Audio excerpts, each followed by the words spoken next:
Let's all go to the book of Daniel. Daniel.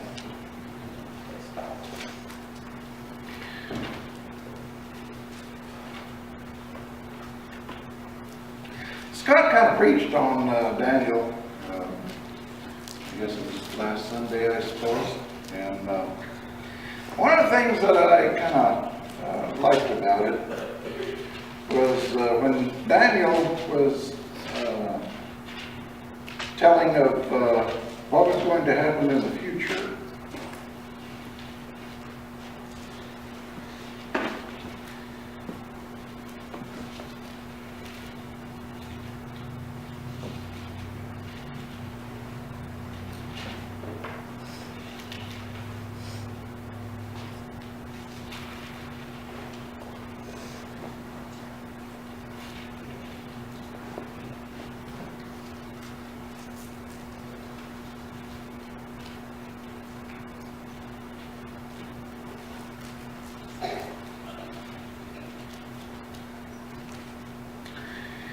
Daniel chapter 8.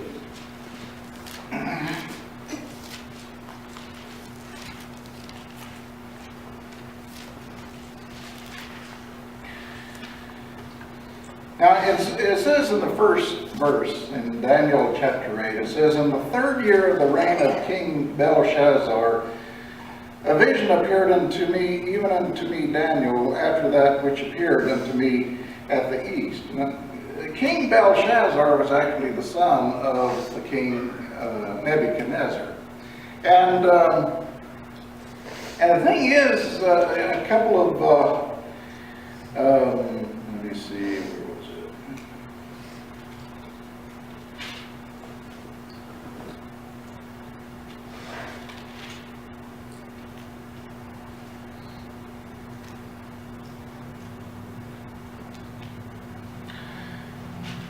One of these chapters, a little bit earlier, it talks about Belshazzar.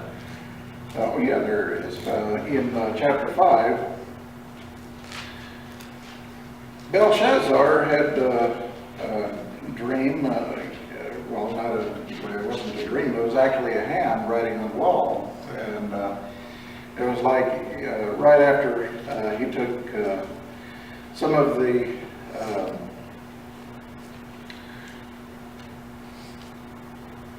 in verse 23 of chapter 5, "But hast lifted thyself up against the Lord of heaven, and have brought the vessels of his house before thee, and thou and thy lords, thy wives, and thy concubines have drunk wine in them, and thou hast praised the gods of silver and gold and brass and iron, wood, and stone, which see not, nor hear, nor know the God in whose hand thy breath is, and whose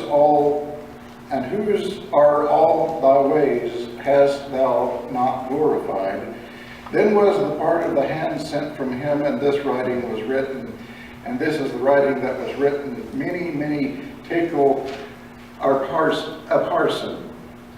This is the interpretation of the thing, and this is what Daniel was talking about, the interpretation of this writing on the wall. "This is the interpretation of the thing, many God hath numbered thy kingdom and finished it. Tekel, thou art weighed in the balances and art found wanting. Whereas thy kingdom is divided and given to the Medes and the Persians. Then commanded Belshazzar, and they clothed Daniel with scarlet, and put a chain of gold about his neck, and made a proclamation concerning him that he should be the third ruler in the kingdom. In that night was Belshazzar, the king of the Chaldeans, slain, and Darius the Median took the kingdom, being about 62 years old." So Belshazzar was killed that night by the Medians and so the Median and the Persians took over. In chapter 8, it says, "In the third year of the reign of King Belshazzar, a vision appeared unto me, even unto me, Daniel, after that which appeared unto me at the first.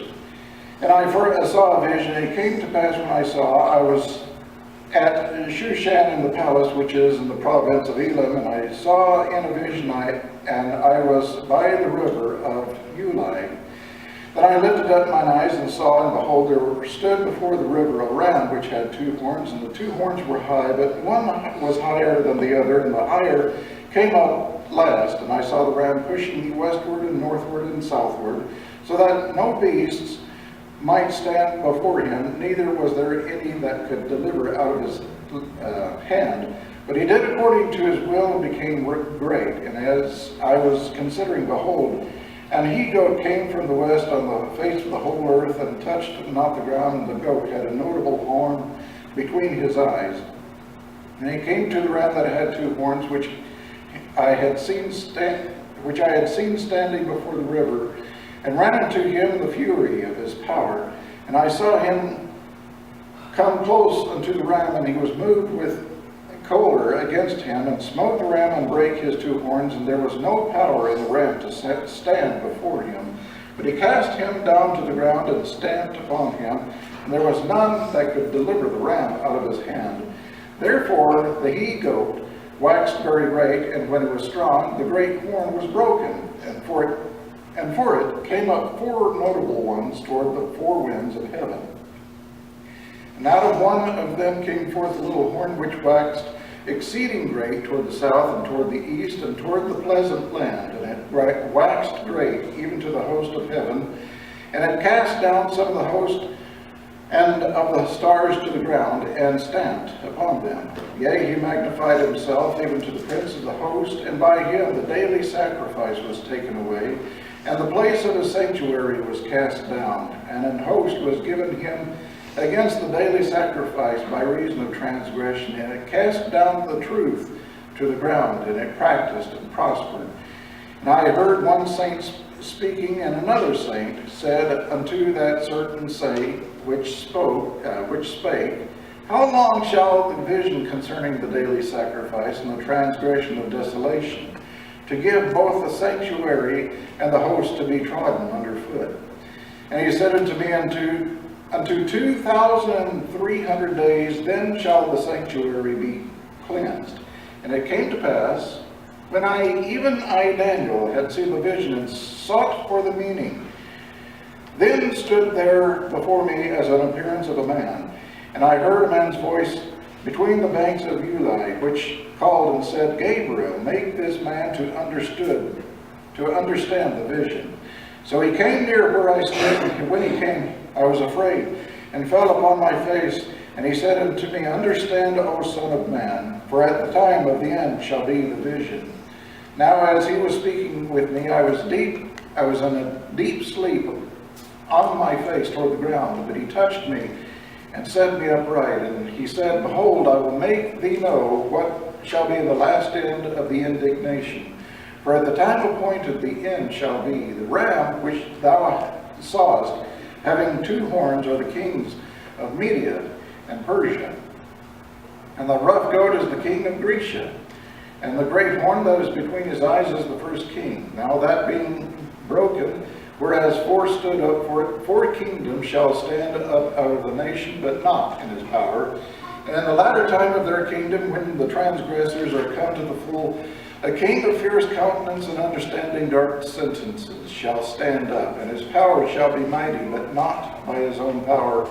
And he shall destroy wonderfully, and shall prosper and practice, and he shall destroy the mighty and the holy people. And through his policy also he shall cause craft to prosper in his hand, and he shall magnify himself in his heart, and by peace shall destroy many.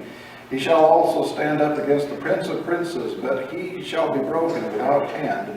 And the vision of the evening and the morning which was told is true.